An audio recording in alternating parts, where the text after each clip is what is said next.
Today I'm going to answer the question that is one of the most asked questions ever. How can you become a good singer? In case you don't know me yet, my name is Freya Casey. I have been a professional singer for more than 20 years, performing in opera, pop, musical theater, rock, jazz, like all the genres. And I just love teaching just as much. And I've been doing this for more than 20 years. How can you become a good singer? So number one, a good singer is very wishy-washy to say, because what is good and what is bad is very much in the ear of the beholder in this case. But of course, what we generally mean is a good singer is someone who can actually sing on pitch. And that is the first point I want to make. The most important thing you can do, what separates a decent singer from a horrible singer, is singing the right pitches. If you are off pitch, if you're constantly flat or sharp or all over the place, nothing else you do will help anything else. It's just going to be bad. You're just going to sound like you're off, and everyone's going to perceive you as a bad singer.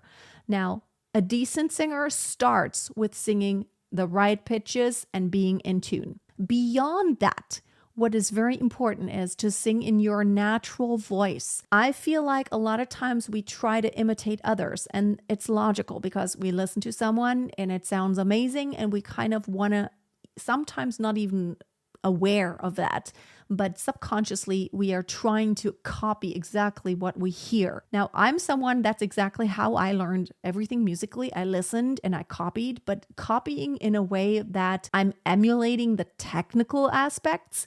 I am not trying to copy someone's timbre. So if someone has a really dark, heavy voice, and that is not me, I'm not copying the dark, heavy voice. But if someone with a dark, heavy voice sings, let's say, okay, this is where they mix and then they start transitioning into this other register when they sing this part of the song, or this is when they start the vibrato, and this is when they do straight tone.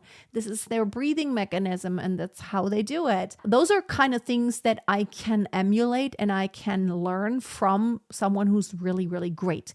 But always keep in mind that you need to sing in your own voice and stay true to your authentic sound. Another thing that I see is very common that will keep someone from actually getting into their full potential when it comes to their singing voice is not using any dynamics. So you have a high voice and you have a low voice and you have a soft voice and you have a loud voice. You don't want to be static. You want to try to use as many colors as possible. So this is very soft when I sing on the low end. I can sing softly, depending on the song. And then I can also tell a story more in the middle of my voice. And then I can also go high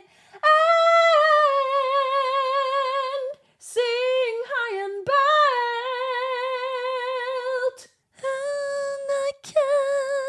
Also be breathy. I can also sound more desperate and use all these different colors and almost cry. And I can use vocal fry. Oh, see, I can do all these different colors, and that's all part of my voice. Think of acting. An actor doesn't just monotonously speak in their voice, but they use all different colors and intensities, high and low and darker and brighter.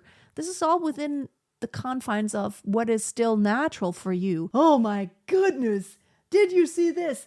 Oh, that is so cute. See how we use different voices even in everyday life?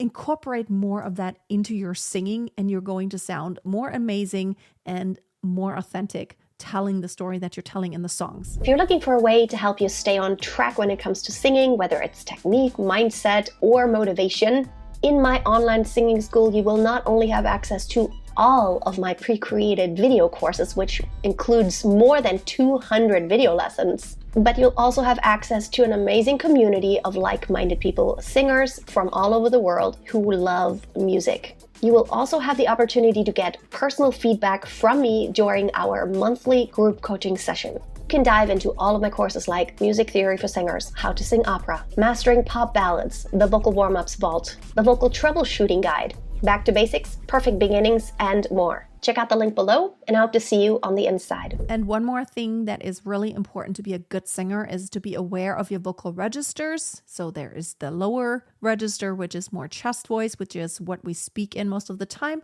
And then there's the higher register, which is head voice, which is more for like screechiness or when it gets really, really high in singing. Now, classical singing for sopranos is mostly in head voice, but we even in pop music need head voice. So don't neglect any register, because only if you are really strong in both registers can you actually combine them and have smooth transitions, which is a huge problem for a lot of singers. They start singing here and then they start yelling on the top. And then when they transition into head voice, it's like, oh, and they have no control of that moment where the transition happens and it flips and it just kind of jumps wherever. That's not what we want. We want to control both registers in a way to where they can connect. And you have to practice your transitions to where you can transition smoothly. Fly me to the moon and let me play among the stars. Let me see what spring is like on Jupiter and Mars. Now it can sound like it's one voice and not two different voices.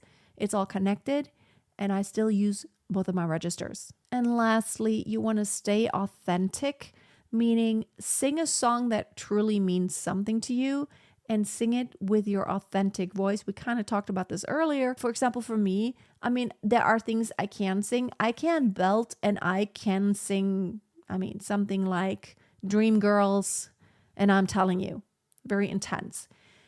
I can sing soul stuff, but that is not my forte.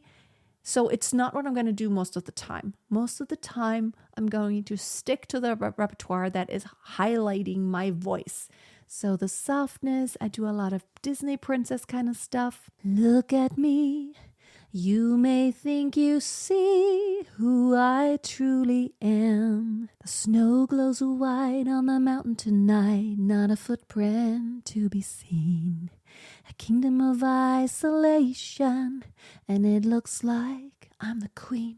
So keep in mind to respect your voice and to showcase what sounds really great in your voice. And that wraps up what I would say to someone who asks me, how can I become a good singer? Now, there are a lot of other things. Technically, you want to always make sure you breathe, you don't run out of air, you have good vocal cord closure, you have good subglottal compression when needed. A lot of things going on. But the things I mentioned in today's video, I would say are the most important aspects that I would think about recommending it to someone who wants to become better. Thank you so much for watching today. Subscribe if you have not already, and share the video with a friend who may also have that question of, how do I become a good singer? Until next time, my friends, always keep a song in your heart and always keep on singing.